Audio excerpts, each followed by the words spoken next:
Security, security, security. Is it about land, sea, or airports? Is it about cyber? Is it about technologies, or is it about boots on the ground?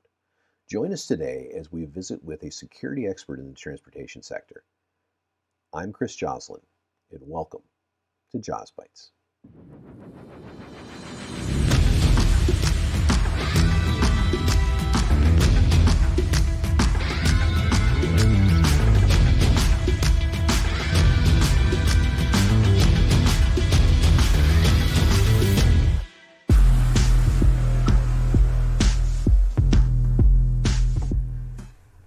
Well, welcome again, everybody. This is Chris Joslin, your host for another edition of JOZ Bytes.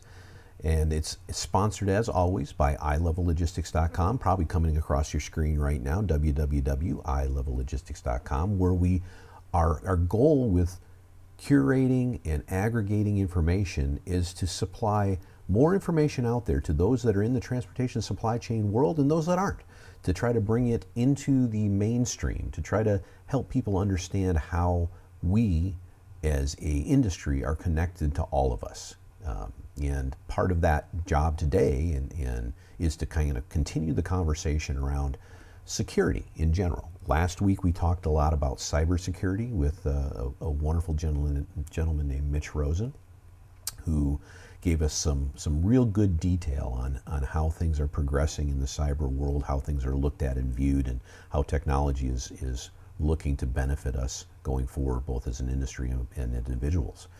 And this week we're looking more a little bit on the boots on the ground type of thing, talking about our ports of entry, our borders, both land, sea, and air ports, and how security, both taking a look at how it affects the industry in general, where we focus a lot on cargo, but all the tangential things that occur, like drugs, human trafficking, etc., and how criminal behavior is viewed.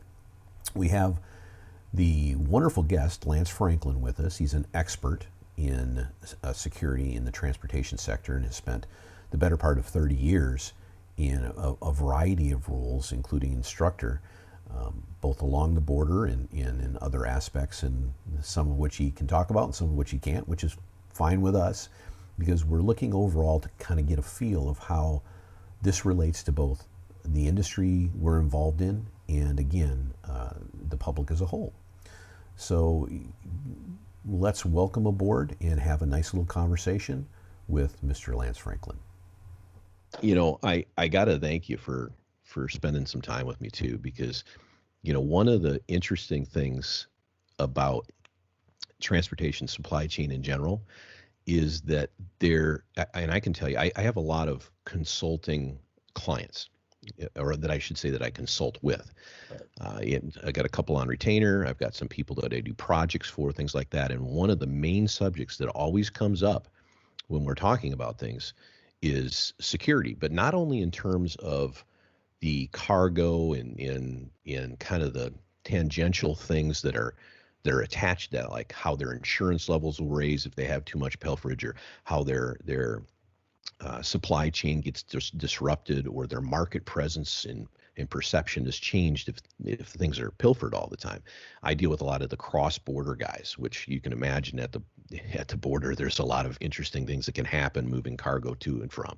But there's also international and air freight and all that kind of. There's a huge problem out there in terms of cargo theft in general. And, you know, drug trafficking that goes along with that. There are videos you can watch on YouTube where people are crossing the border and there's all kinds of hidden panels, and, you know, heck, there's human trafficking that goes on. There's all kinds of things. Right. But the thing that I always run into is that I feel like behind all of this, there's behavior, right? There's either a cartel or individuals or groups that are coming up with ways to create these situations to gain from them in criminal behavior.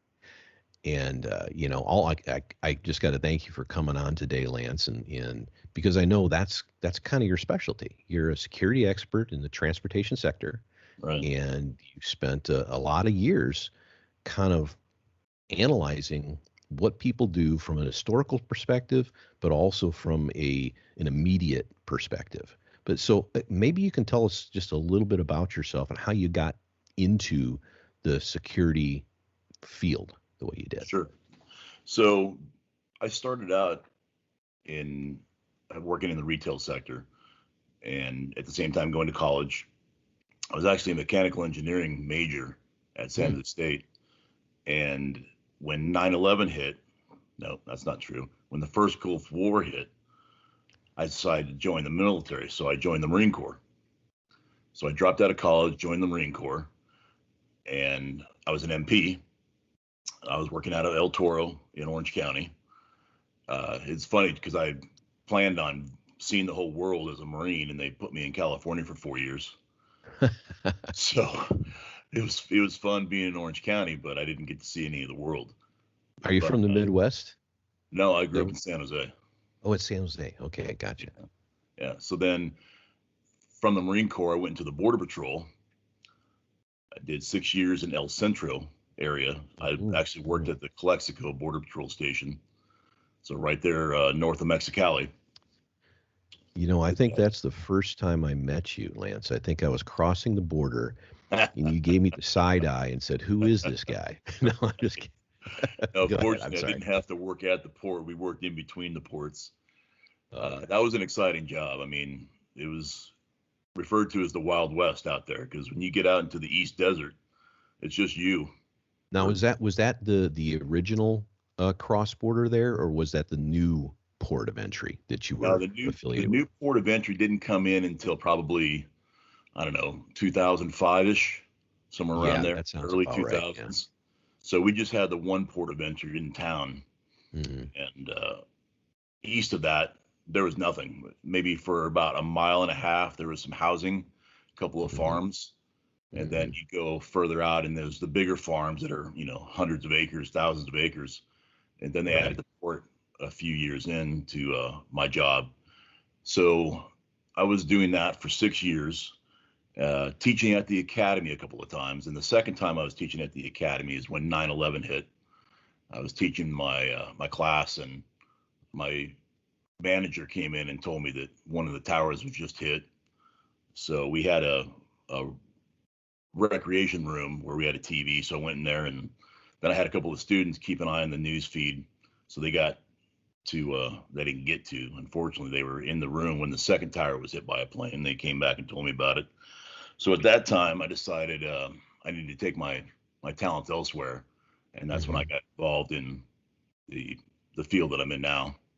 So I've been doing this since April of 2002, and getting ready to finish. I've been in federal law enforcement for over 25 years. Wow. So trying to find something else at this point. Well, I tell you, I certainly respect your service. I really do. And it's funny, these different elements that you're talking about that you've gone through are, I don't think people in general have a real understanding of how important those things are. I mean, our country is framed by borders. Whether some people don't want to talk about those or not is beside the point. They're framed by borders, and those are all determined by ports of entry or exit, right? And those are land, sea, and air. And to protect our country the way we need to, we have to have people like yourself kind of watching it. And these days we could go into political stuff. We won't do that. That's not what this podcast is for. But we could talk a lot about how things are viewed and why they're viewed that way and all that kind of stuff. But at the end of the day, the result is that there are criminal behaviors that occur. Whether we're talking about terrorism or not is kind of part of the consequence of this. But the criminal behaviors are there, and we have to have people that understand intelligently how to look at what's happened in the past and kind of predetermine where they think the soft points are in our infrastructure. Right. And people like yourselves are there to try to fill those holes, or at least put their thumb in the dike, right, to make sure things don't flood out. And I read some statistics somewhere that the ratio of people like yourselves that are those protective elements around these ports is very, very tiny percentage of probably what's really needed. Oh, of course. isn't it a deterrent kind of thing that really is part of the essence? If criminals do not know how many people are chasing them along the border or how many people are trying to fill this gap, then that's part of the way we can stop things from happening. Oh, absolutely. It's a game of cat and mouse, and if Mm-hmm. you act like you have more cats than you actually do, the mouse seem to want to find another direction to go. You were talking about you work a lot with trains and supply chains that come across the border. I don't know if you know about this one. It's kind of an interesting history about train transportation, but there's only a few companies that actually transport vehicles across country using trains, and they seem to be all the high-end companies. One of them is Rolls-Royce. Mm-hmm. So people don't realize that these trains that are going across country, they're carrying hundreds of millions of inventory and Rolls-Royces in them. Well, what had happened in the beginning that Rolls-Royce was transport is their cars were being broken into by smugglers, and they would put their illegal aliens in with them. We call them Right. now undocumented migrant workers, but Right. they would smuggle them through the car In the carriers cars. in the cars, because what would happen is they would put all the car keys in the very front car inside the carrier. So Uh-huh. they would take the keys, they'd start up the Rolls Royce, get the heater nice and warm, so they were able to sleep inside, a $300,000 car to go across country. So Holy mackerel. what the car industry had to do is they had to redesign these car carriers so that they only had a one-way valve, basically. So if someone got into the car, they could get out, but the only way to get in was using a key to open up the actual door, because before Gotcha. they would just break in and run all the gas out and ruin the cars before they even got delivered. Wow, I had never heard that before. Now I've seen some of the car carrier the specialized rail cars that have platforms where they're a little higher than the normal car and you can fit Exactly. two cars on kind of top of each other. Right. But So if I'd you never look at the heard that very before. top of that car, there's a kind of a gate at the very Mm-hmm. top on each end of it, and it only allows someone to exit it. You can't go in through it. Wow. Yeah. Another That's interesting, pretty crazy. yeah, another interesting thing about railroad security and operations is we used to work in the border patrol with a lot of the back then it was who was the company that ran the rail. Well, Amtrak has their own security Well, element. They have their own police yeah. department. So they Mm-hmm. travel all across the country, and there's not a lot of those guys. So they Right. work out of Chicago, out of the Bay Area, LA, just the major cities. But you have one guy that works out of Chicago. He may take a team with him, and they have to go work Southern California for a few weeks or a few months. So we end up working with them, and the Chicago guys would tell us that the Chicago rail yard has a robbery every minute of the day, all day long. Oh man, I will. I've had more than my fair share of things that have occurred during my career of so I've been involved in many different aspects of supply chain and transportation, but when I started out, I was with an intermodal marketing company, which primarily had contracts with the various railroads and moved, shipments cross country through a lot of the class ones. And I can tell you, and I've got a ton of stories. I'm sure you do as well. But I had the worst ones happen right around the holidays when the rail terminals were at short staff and there would be a gang of criminals come in. Actually, I think it was either the CP or the CN Railroad terminal in Chicago. You mentioned Chicago, that's what brought it to mind for me. Right. And I had four of my containers broken into on, it was either Thanksgiving or Christmas Eve, one or the other, that were headed to Canada, all full of flat screen TVs. Oh no. It's like, oh. And when you said Rolls Royce, I went, oh my God. I thought you were going to go into something about stealing Rolls Royces. And I'm like, oh my God, how much are those cars each? How many cars? Because the railroads usually stop their insurance at about $250,000. So these things are insured by the Rolls Royce company, of course. Right. But the thing that's interesting about that story you told is that's what a lot of people don't realize. Everybody focuses on the cargo being lost. Well, it's not just that. It's all the other elements of this, whether it's,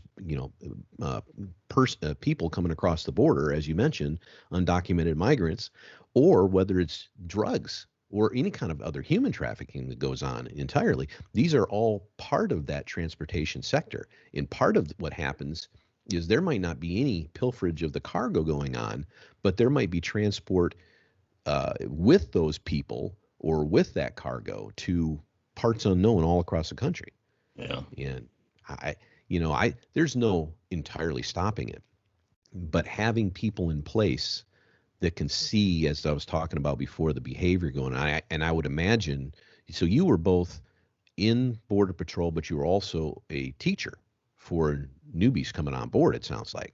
Right. So I got to imagine, and maybe I'm wrong, maybe you can share this a little bit, but I got to imagine there was a lot of focus on kind of looking at what people's behaviors are like to try to indicate, I hate to use the term because everything's not politically correct these days, but it's profiling, right? Right. You got to be able to profile correctly. Certainly there's the side of looking at where people are coming from, but there's got to be behavior elements that you notice in transportation sector that these people are probably more likely to do something than not. Oh, of course, when we talk about the small numbers of people that are covering such a wide swath of area or within the transportation sector, all the things that they have to cover. If you were to spend your time looking at each individual person and saying, I have to look at him just like I look at everyone else, it'd be a waste of time. You'd have to have, millions of people doing the job that all of us do to keep everything safe. We just don't have that type of manpower. So you try to compartmentalize, and there is profiling. It's maybe not politically correct to say so, but we don't have the time or the resources. It's just efficiency, right? You got to be efficient. Yeah. So if people are showing indicators, whether it's their behavior or their dress or where they're coming from, those all have to be taken into account. Now, legally, you can't use someone's background or ethnicity, their religious aspect, any of that into making an arrest, but it all comes into play as part of a bigger picture when you are making a profile of somebody. Yeah. Well, I'd imagine if you're going to be, if you have a crowd of 100 people and you've got to scan those people, you and a couple other people, whether it's a maritime thing or an air thing or a railroad thing, whatever, a border patrol, you've got 100 people and you're scanning them. You're looking for different things that can cue you in because, again, you can't interview 100 people. You can't do all that. You've got to see what's happening in front of you and go, okay, those 5 right there. And it's because they're dressed a certain way. It's because they came from they came through this port, but their place of origin was X, and they're being very furtive about things and whatever the case may be. Because otherwise it's like going on a plane, of course. Everybody's been through the TSA scanner and everything, and you can debate whether we all should be X-rayed every damn time we go through those things or not. But the fact is everybody points at the time when grandma is pulled aside and patted down. And I always looked at that and go, they know better than that, but they're trying to make sure they're have a few people that they pull out and do for political correctness, really, right. More than anything it's supposed else. to show a randomness in the screening process. Exactly. Right. Exactly. But I would imagine behind the curtain, it's truly not that random. It's pointed, it's focused at something. Otherwise, you guys are just spinning your wheels and wasting time, whether it's, at one of the borders or the airports or the ports of entry. Seaports of entry are a place that is really getting bad, because I know that I've read some things about how, especially during this pandemic, it's a lot of people that were human couriers for things have been pushed off to the side because of the lack of air transport and things that are going on. And a lot of things have gone to, whether it's air freight packages or containers coming across. I mean, that whole thing in the Suez Canal that I'm sure heard of that, and Never Ever Given, that got stuck over there a while back. That thing's still in Bitter Lake sitting there being investigated because they find so much drugs and human trafficking and stuff going on there that's incredible. Yeah. So, I don't know where we go with all this, but it's fun for me to hear a little bit about this from from an insider's perspective. And now, when you were at the border, and you were there for how long in Calexico? 6 years. 6 years. So, that border was probably not as active in some ways as the San Ysidro or the Otay Mesa border crossings. But in other ways, as a far lot as of people overall supply chain going through there, I'm sure Otay Mesa was a lot bigger. But as right, far but as humans, during though, my time there, we had so many people going through trying to cross the border because we were lower staffed than the San Diego area. So they were basically pushing everything out east to us. hmm So we had so few people for how many people were trying to cross the border. We were the busiest sector per manpower anywhere in the country. wow, that's So they fantastic. started That's shipping. crazy. Yeah, they would actually detail agents to our sector to help us Uh-huh. with the overflow. Well, and I know that there was so much focus in San Ysidro and Otay that I'm sure a lot of stuff is kind of just continually pushed east, right? If I guess if I'm a criminal over on that side of the border, I'll try to go where I think there's less people. Exactly. And your job is to try to anticipate all that, I would imagine, right? Right. So, And, deploy forces in a way that deters them from crossing. But when you've got 40 miles of desert, you can't put a guy every 100 yards and expect to keep him back. You just don't have the manpower to do it. so that brings me to kind of one of the things I wonder about, because everybody talks about walls and fences and things like that. And, I've known enough about cargo and geofencing and RFID technology and things like that to know that there's a lot of stuff that goes on that I'm not familiar with that probably creates a virtual wall, virtual Right. fencing and I'm not talking just along the border. I'm talking about at our ports, how they bring ships in, how they determine to randomly scan and open cargo containers, how the airports look at things, and there are cameras everywhere these days, of course. So the facial recognition, there's a lot of technologies coming into place. And oftentimes I think, okay, is that going to replace some of our border patrol? Is it going to replace some of our people in the air? Is it going to replace some people at the ports? And then I think, I hope not, because we don't have enough of those people to begin with. But Right. where do you see technology going? Where do you see that applied in your field? Yeah, it definitely is one of the aspects that makes the work of the people working at the ports and in between the ports easier. It's hmm not going to replace them because you have to have boots on the ground to make an arrest to deter them from coming. hmm Because you've seen on TV, they'll send entire groups through an area that's covered by cameras and security features, but if there's no one there to stop them and pick them up, it's not going to stop them just by seeing them, by observing them. So Right. there has to be multiple layers of deterrence and the ability to stop them. The fence is one of them. We've had fences the entire time. They've gotten bigger and stronger, but there's always ways to defeat a fence if you don't have anybody there protecting the fence. If you have, you know, an area out in the desert that has the greatest fence ever built, but no one's there to protect it, they'll find a way to dig under it, to Right. cut through it with some type of torch to break it down Right. and eventually get through. Then you have to repair it, and it's the same cat and mouse game that I was talking about earlier. Now, did you ever run when you were out at the Calexico Mexicali border? Did you ever run into the tunnel systems out there, or was that soil not appropriate for that? No, the tunnel systems had been going on for years and years under our noses, literally. hmm Uh, because what they do is they'll tunnel and they'll come up in like a warehouse or even someone's house, and you have no idea. As long as they're not being overly active using that tunnel, where if you saw 100 people come out of a house, obviously that's a Right. huge red flag. But if you have Right. it in a warehouse where there's lots of activity going on, that would be a great way to do it. So we didn't Mhm. discover them until after I left. They started coming up one by one. You start using the devices we're talking about to help the agents. Well, one of them, they're using the ground penetrating radar that the Right. military was using, and that made it a lot easier to discover these tunnels. So that's when they started popping up and Yeah. finding out how detailed Well, and technical these tunnels were. I remember I've been involved in transportation along the border since '92, I guess.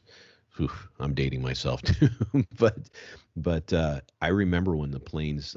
First started seeing the planes with the funky round radar on top of them going down the border there all the time, and I would imagine that had something to do with the ground penetrating radar as well. But you're right. I mean, when you have physical barriers, they're appropriate and they are a deterrent, but there are ways to defeat that. And so it's always been a combination. In my mind, it's always been necessary to have a combination between boots on the ground, technologies that can take a look at things, but also retroactively to look at what has happened, because a lot of the stuff you probably don't catch at the border or didn't catch at the border or at the ports, et cetera, ends up in Chicago or Detroit or LA or wherever. Right. And once things are determined, there's got to be a approach from law enforcement from your side of the field that tries to connect the dots back to origin. And I don't know if you were in the investigative side of that or you were in the deterrent side of that, or probably both. If you were a teacher, you probably understood and learned and were part of all of those things. The investigation side is a very specialized group of men and women that are operating, under the radar, plain clothes. I won't talk about what their unit's called or who they are or whatnot, and they have ties with other agencies. There has to be a lot of cooperative activity between the different agencies. You have, agents down in other countries that are feeding intel to the U.S. that are just as crucial as every other part of the chain. Right. So those guys are developing intel, watching trends, using whatever tools they have to feed the agents that are working along the border. Mm-hmm. So you have to have that type of cooperation, and it's been tough because agencies depend on their budget in order to have operations run. So if you have one agency providing all the intel and the other agencies receiving all the benefit because they're catching the drugs or the counterfeit goods or stopping the human trafficking aspect, obviously the agency that's getting all the headlines is going to get more money. Yeah. So what's the incentive for one agency to provide all the intel to another agency if they're not going to get the benefits of it? That was the mindset for years and years and years until 9/11 happened. And then that's when they realized we have to cooperate with each other. So are most of these things now under Homeland Security in general? I mean, is that the umbrella for most of the different agencies you're talking about so that there's proper collaboration? I wouldn't say all of them. I'd say a good portion of them, but you have, and there's been a whole shift in how agencies, what entity is under what agency. Sure. But you still have, Department of Defense is just as big in all of that aspect as Department of Homeland Security. So they're all having to reshuffle, and they've been doing a lot better since 9/11, reallocating assets, cooperating with each other. There's obviously a lot of improvements still to make, but yeah. Well, interagency cooperation is, I mean, all the Monday morning quarterbacks, anytime something hugely negative happens, will look at that and point to that and say, oh, they knew about it over here, but they didn't tell them over here. And, to a degree, I'm sure that was correct over the years and still has some influence in things, because you can't have, so many thousands of people involved in different aspects of this and figure all the communication is going to tie in so that you can discover things ahead of time. The thing that I always think about when I'm analyzing this stuff is how many things have we stopped, right? And there's probably internal data that's never shared with anybody in public that says, hey, yeah, we didn't get that one, and that's horrible, and we got a black eye for that. But you know what? We did this, and this. We stopped all this stuff, because I could go on the internet today and look up stats on drugs costs crossing the border, or human trafficking, or stuff that happens with the airlines or the steamship lines or whatever the case may be. And all I'm going to see is what was caught. Right. But the estimate's got to be only a small percentage of actually what gets through, right? Oh, of course. You figure that if they were unsuccessful because we were catching everything, They they would wouldn't be stop. doing it anymore. But it's not the Exactly. case. It's increased, if anything else. So Yeah. they're very successful, and they're just playing a numbers game. If they're making, 1,000 shipments of whatever illegal product they have, and we Mhm. catch whatever percentage, as long as they're making more than what's being caught, it's Mhm. still profitable to It's still them. So worth it for them. they're still going to keep doing it. Yeah, they're simply And looking at their business plan and saying, well, yeah, we get caught this amount of time, but they can't figure it out and we can go this way. And yeah, I hear you. That's why when you started this conversation, you said it's such a cat and mouse game. And I think that's probably the most accurate way to put this thing, because that's what it is. And from your perspective though, there's a lot going on now. And sometimes I look at it and I think it's a layer that's put in just to create a new way to earn money for groups of people that are trying to regulate. But there's manufacturers, there's shippers, there's receivers, there's retailers, there's coordinators, there's all these different people that have to go through some sort of certification, some sort of CTPAT, for instance, things like that that are requirements to get into the fast lane versus the slow lane, crossing a border or getting into the country or getting through TSA. TSA pre-check is a great example. There's I think I spent $85 or something like that to go through that. I had Century going across the border for years and years and years, and you had to have an FBI check and that kind of thing. right, there's And also all those a global things entry put you. program for air Yeah. transportation. Yeah. Is pre-check part of that, or is that totally different? The global entry. It's a separate It's a separate program. product. Yeah. Yeah. Well, all these layers are interesting to me, but I feel like sometimes that they're band-aids, in that I don't know. I've been kind of up on the air in this because I'm like everybody else. When I get to an airport, I'm like, oh, really? Should I drive up to Sacramento instead of get on a plane? You know what I mean? Right. Um, but then I go, you know what though? 9/11 really changed everything. It really Definitely. did in our lifetimes. And I remember, you were saying where you were at. I think everybody, certainly of our age, it's that thing in our lives where we all know exactly where we were at and what we were doing when that occurred.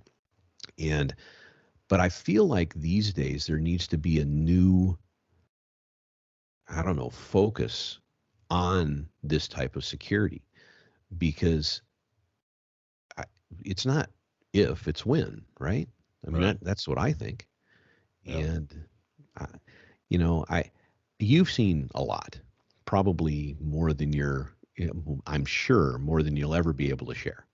And that kind of sucks, because it's nice to be able to get some of that stuff out once in a while. But Right. We'll have to um, talk again in 20 years when the Freedom of Information Act kicks in and we can share everything. exactly, Yeah. exactly. And you know what?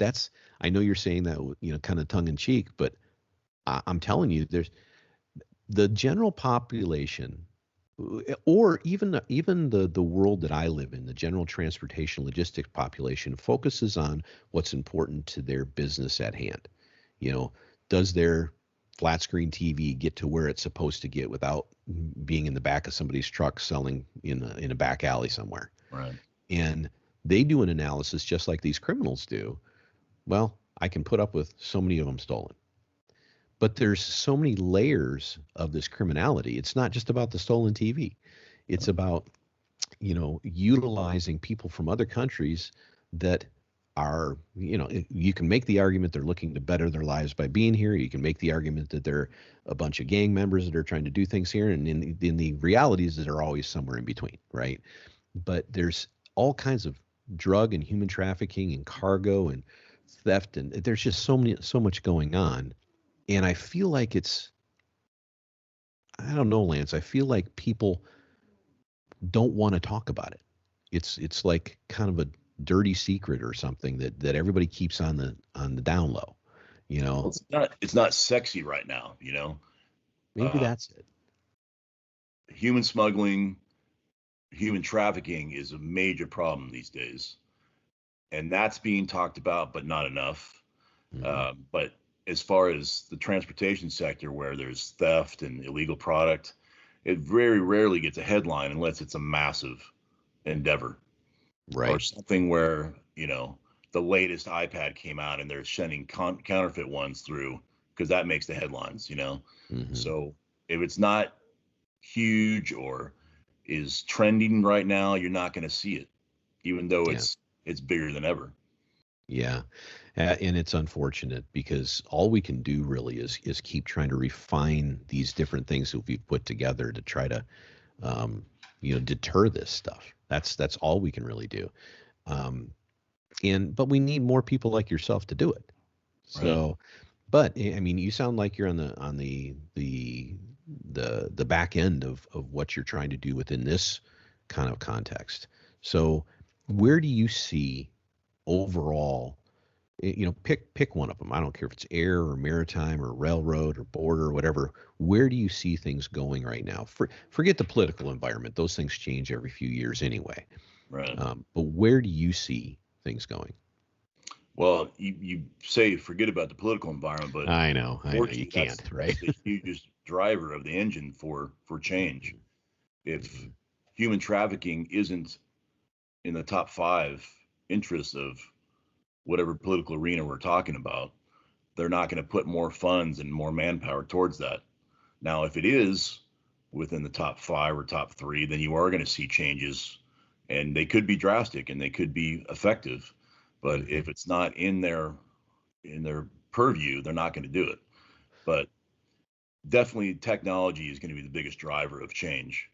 And it's funny because my son is actually attending college right now, and he's studying cognitive science, which has an AI aspect to it. Mhm. And he's going to go into the UX and the UI side of it.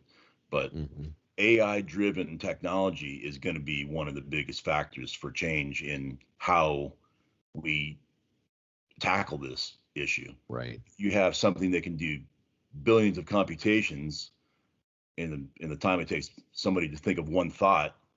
That's going to be a huge help in how we can allocate resources and manpower and money towards one particular sector at a time. Mhm. That's what I see as Yeah. the change of it. Yeah, I Usually, think you're right. and if the government steps in and affects change, that's great.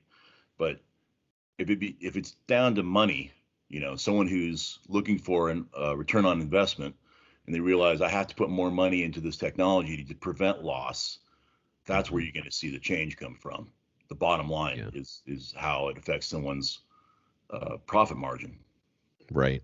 Right. And the it's hard because you can look at these problems we're talking about simply from the human standpoint, right? And the effects on both the people in the United States and other countries, and how we manage the negatives around this, whether we're talking about cargo, human trafficking, drugs, whatever. But I think one of the things that's always lost, and you touched on it just now with when you were talking about budgets and behavior from the politicians and who gets money and all that, it all comes down to economics. It tends to.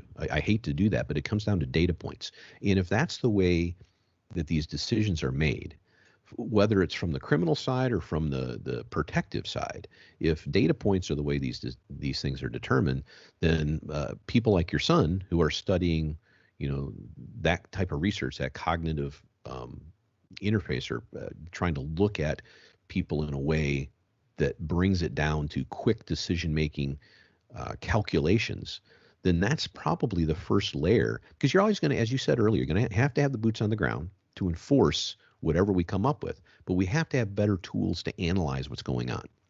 Right. And that's where these technologies are going. Hopefully the free market enables us to make some of that happen.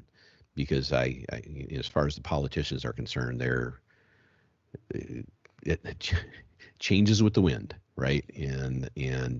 But I think part of it, and one of the things I'm trying to do with this today, is just to put a point on this. We're just a small podcast at this point, but we're trying to get information out, and we're trying, as I always say during this podcast, to kind of mainstream supply chain, transportation, logistics issues, because they touch all of us. And one of the biggest things that touch us is the amount of um, not theft, that's the wrong thing, but the amount of criminal behavior that is throughout the entire transportation network, if you will. And the only way to address those kind of things is to get the word out, because the more word that gets out, maybe things become sexy again, right? As you stated. So Yeah. that's kind of where we're at with this. But I don't know. As far as one of those elements I was talking about earlier, whether it's land, sea, or air, what is, if you called yourself an expert in one of the, because you're a security expert, obviously, in all these arenas, but which one do you find is got the most holes in it right now and needs the most attention? That's an interesting question. With the shutdown of a lot of the commerce coming from Asia, the shipping industry is having a huge problem with not only logistics, but security issues. Getting those products into the country is a major problem. If you look outside of the Long Beach port of entry, you'll see ships stacked up all out in the ocean. It's incredible. And you talked about how getting the word out is so important to make the transportation sector sexy again. Right. Look at how our prices have skyrocketed. Oh, Anyone who's looking to build a house right now, all their materials are tripled. The cost of wood, and that's not to say that it's related to security issues, but that whole supply chain is being affected from every aspect, from COVID, from mhm, transportation issues through customs, from lack mhm. of personnel to make the transport happen. You probably see it all over the place. Oh There's yeah, not enough truck big drivers. time. There's not enough ship stevedores or whatever they call them now. Hmm. Not enough pilots. In every Yeah. part of that fast, you have to have supply personnel. You have to have support personnel. You have to have medical personnel.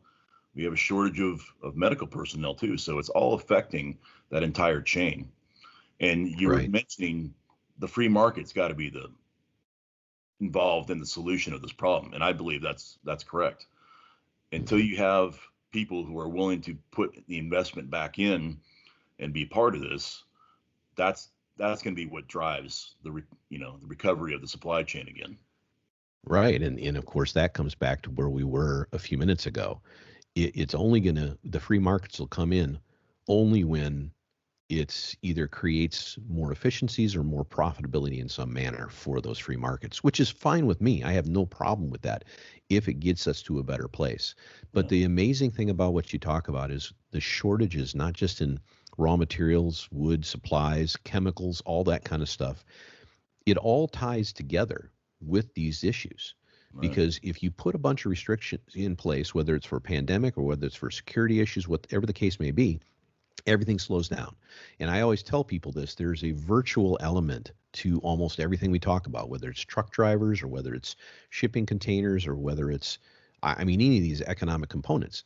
If you're running fairly smoothly and you consider that the benchmark, that's the 100%, and you slow everything down by 10%, well, you've lost a huge amount of physical capability by slowing everything down because Yeah. everything has a time element to it.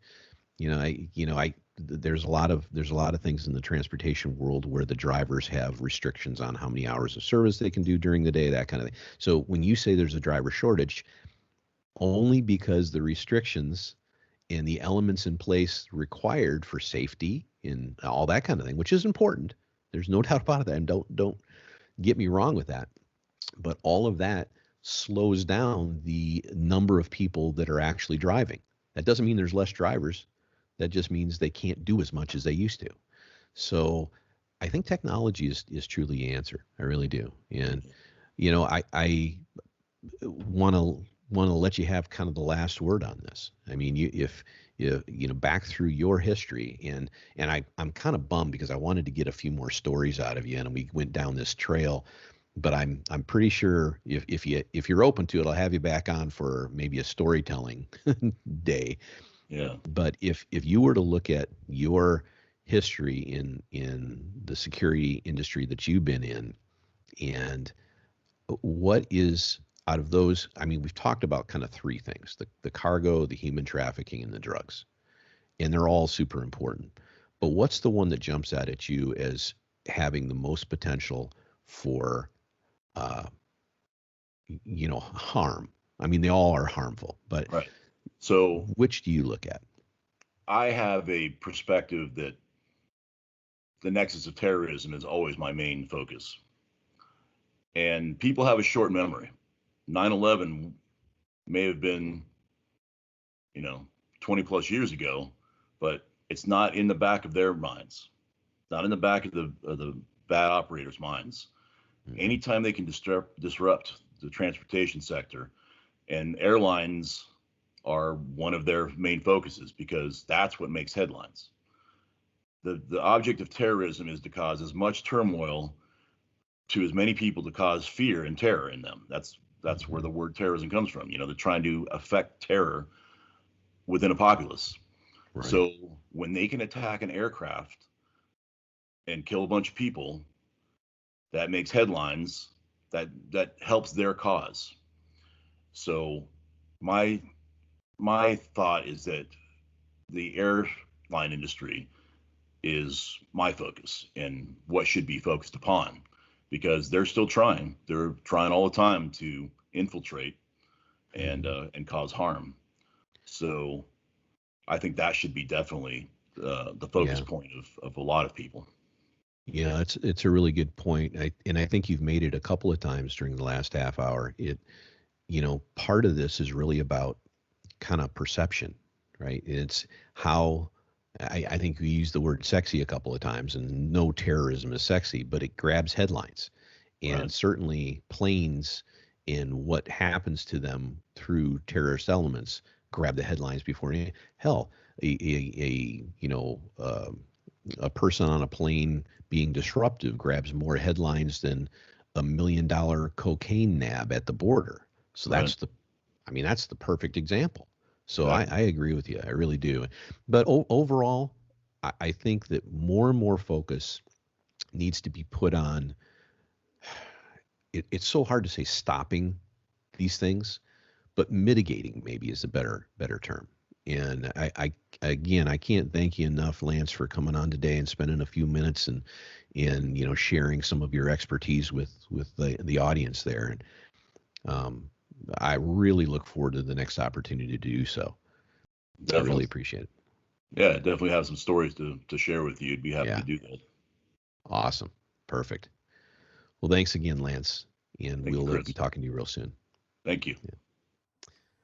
Hey, again, I wanted to thank real quickly Lance for being aboard with us today and sharing some of his experiences and some of his expertise with us as we try to delve into this subject more and more, because it's very important to the entire industry as a whole, and it affects the bottom line for companies. It affects the intermediaries for any of the modalities of transportation that are out there, and it certainly affects the overall cost of doing business, because it all ends up coming down to insuring properly and covering and looking at how to protect oneself from the variety of criminal behaviors that are out there, in an understanding of how deep some of these behaviors actually are, and how much actually occurs on all these different ports of entry and borders and cargo lanes and modalities is kind of real important. So again, I wanted to thank Lance very much. I wanted to encourage everyone out there,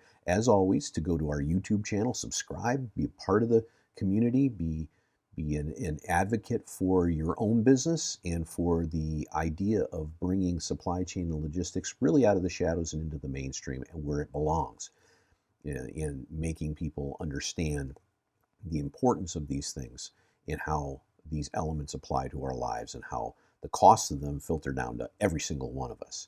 So you can listen to us on any one of your podcast platforms that you're used to, Apple Podcasts, Spotify, etc. You can watch us on YouTube, and again, subscribe, join the conversation, comment, do whatever you like. That's what we're open to. That's what we're looking for, and that's how we want to make things proceed ahead for all of us. So again, thank you very much for joining, and we'll look forward to seeing you next time.